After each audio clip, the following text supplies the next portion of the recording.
Does your device need a repair? We offer a free diagnostic, home collection and delivery, with no calls or travel required. We send you a quote before repair, and we only proceed with your agreement. Convenient, transparent, and professional. Link in the description.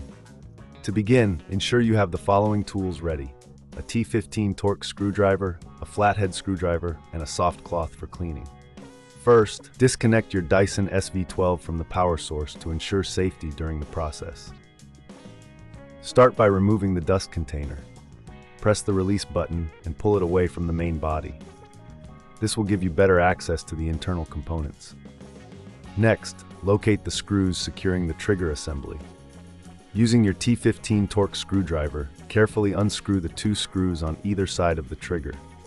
Keep these screws in a safe place as you will need them later. Once the screws are removed, gently lift the trigger assembly away from the main body.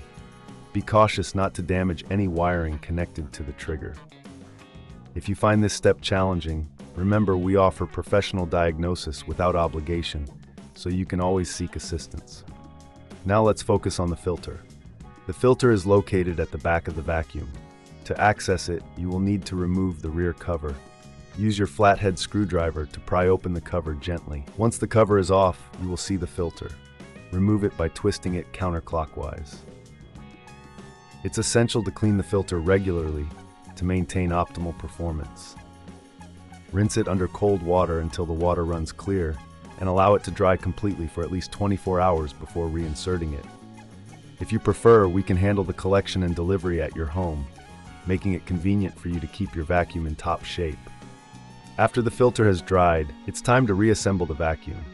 Start by placing the clean filter back into its compartment, ensuring it is securely in place.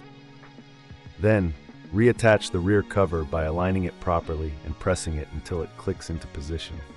Next, take the trigger assembly and align it back onto the main body. Secure it by reinserting the screws you removed earlier. Make sure they are tightened adequately, but be careful not to over-tighten, as this could damage the plastic. Once the trigger is secured, it's time to test your vacuum. Reconnect it to the power source and turn it on. Check that the trigger functions smoothly and that there are no unusual sounds. If you encounter any issues, remember, we provide a quote before repair, ensuring you know the costs up front. Finally, give your Dyson SV12 a quick wipe down with a soft cloth to remove any dust or fingerprints. Regular maintenance will prolong the life of your vacuum and keep it performing at its best. If you ever feel overwhelmed by these tasks, don't hesitate to reach out for our services. No calls, no travel, just a simple solution to your vacuum needs. Does your device need a repair?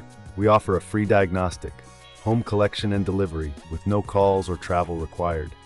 We send you a quote before repair, and we only proceed with your agreement. Convenient, transparent, and professional. Link in the description.